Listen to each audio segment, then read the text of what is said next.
هر تعصب تردید سرکوب شده است، خرافاتیه که میشه ترس تقصیر. آزادی نبوده تست میشه فکر رو گندی، چون ترساب شیرینی رویا چربید. زندگی که هنو نکردم، رویا پا نمیده مرگ میزنه رو دستم. دنیا ظلم و زاید تو کویر غم، آوارگیم طالع ماه طبیعتم.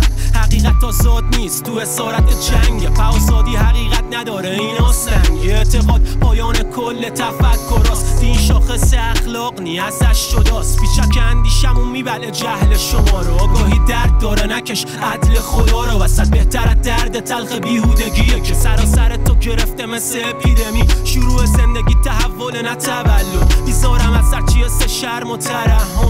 هنو مبتلایی به تخیلات پریشون که رویات ازت فاصله میگیرم میشن دور. مرز حماقت رد شد مقصد در رس، پایان جنگ و اونی دید که کفن کردن. کتمان نمیشه این ترس بی حساب، این جبر و این وقاعت زیر حجاب. رها کن بره رها کن بره که اینجا سکس غریزی و عشق کنسله. رها کن امرو تو اوج خواستن تا فردا نخوابی زیر غم باختن. رها کن بره رها کن بره که اینجا سکس غریزی و عشق کنسله. رها کن امرو تو اوج خواستن تا فردا نخوابی زیر غم باختن. من خوب میمونم نه به طمع بهشت، پاداش من حس خوبیه که میرسم بهش. ساز زندگیمو بزنم و کیفم کوک، نرقصم به ساز بقیه بگم عمرم کو.